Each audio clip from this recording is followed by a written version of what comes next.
हम जब छोटे थे तो फिल्मों में देखते थे अमिताभ बच्चन पुलिस इंस्पेक्टर बनते थे, तो छोटे छोटे बच्चे हम सोचते थे नहीं बड़े होकर पुलिस इंस्पेक्टर बनना है, क्योंकि फिल्म में देखा हमने अमिताभ बच्चन फिल्म इंस्पेक्टर थे। बड़े हुए देखा किसी फिल्म में एक दूसरे अभिनेता डॉक्टर थे, तो लगा नहीं बड़े होकर डॉक्टर बनना है। और सब बच्चे छोटे छोटे जो उन फिल्मों को देखते थे कहते थे डॉक्टर बनना है। एक फिल्म में अभिनेता वकील बने, बच्चों को लगा नहीं काम तो वकील का होना चाहिए, इससे देश को बदला जा सकता है। आज मुझे लगता है देश का एक एक बच्चा जो जुडिशरी की समझ रखता है और देश के हालातों की समझ रखता है, वो कहेगा देश में अगर कोई हीरो है तो चीफ जस्टिस चंद्रचूड़ साहब हैं, और कहेंगे नहीं अब तो जज बनना है। मुझे लगता है वो दिन दूर नहीं जब फिल्मों में जज की भूमिका के अंदर नायक नजर आएंगे। आज देश को एक बहुत बड़े नायक के रूप में चीफ जस्टिस चंद्रचूड़ जी मिले हैं, और मैं दिल्ली की जनता की तरफ से उनका बहुत बहुत धन्यवाद करूंगा। बेंच के अंदर जो पांचों न्यायाधीश हैं, उन पांचों न्यायाधीशों का हम लोग दिल्ली की जनता की तरफ से धन्यवाद करेंगे। मुझे लगता है आज दिल्ली की जनता सुप्रीम कोर्ट के आगे नतमस्तक है, और ये जो हक दिल्ली की जनता का केंद्र ने छीना था, वो हक आज वापस मिला है। और ये कहना गलत नहीं होगा कि केंद्र की मोदी सरकार को ये एक जबरदस्त तमाचा है, और उनको दिल्ली की जनता का हक चोरी करने के लिए, झूठ फरेब से लूटने के लिए आज एक बहुत करारी सजा मिली है, और मैं दोबारा से सुप्रीम कोर्ट का धन्यवाद करूंगा। आज दिल्ली के लोगों के लिए सुप्रीम कोर्ट ने एक बड़ी जीत का तोहफा दिया है।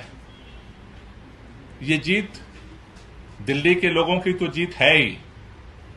साथ ही साथ जिस तरह से भारतीय जनता पार्टी की केंद्र सरकार और देश के प्रधानमंत्री माननीय नरेंद्र मोदी देश भर में चुनी हुई सरकारों को जिस तरह से असंवैधानिक तरीके से हड़पने का जो मुहिम उन्होंने चला रखी थी,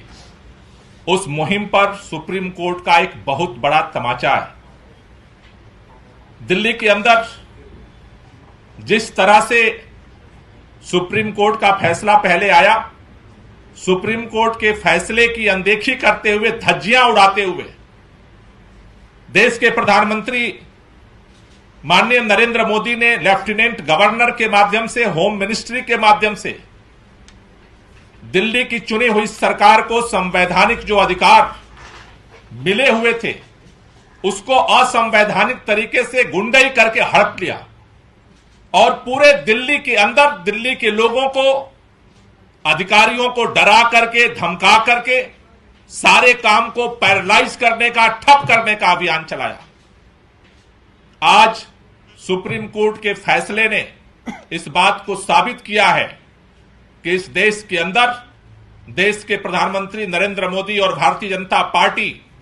अगर ये सपना देख रहे हैं कि देश के लोकतंत्र को हम चकनाचूर कर देंगे, ध्वस्त कर देंगे, सत्ता की ताकत पर, पैसे की ताकत पर,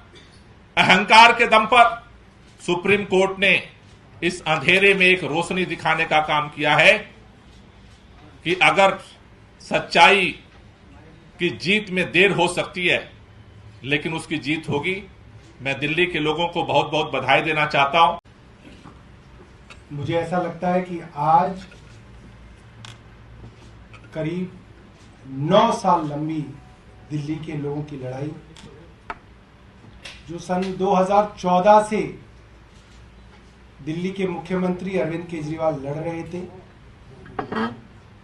आज दिल्ली की जनता की वो लड़ाई दिल्ली की जनता जीत गई है। और मुझे लगता है कि आज अगर इस पूरी लड़ाई के अंदर एक बात स्थापित हुई है तो वो ये बात है कि देश के अंदर एक इंस्टीट्यूशन ऐसा है, जब जब देश के ऊपर विपत्ति आएगी, जब जब देश के अंदर कॉन्स्टिट्यूशन को ताक पे रखा जाएगा, ये इंस्टीट्यूशन खड़ा होके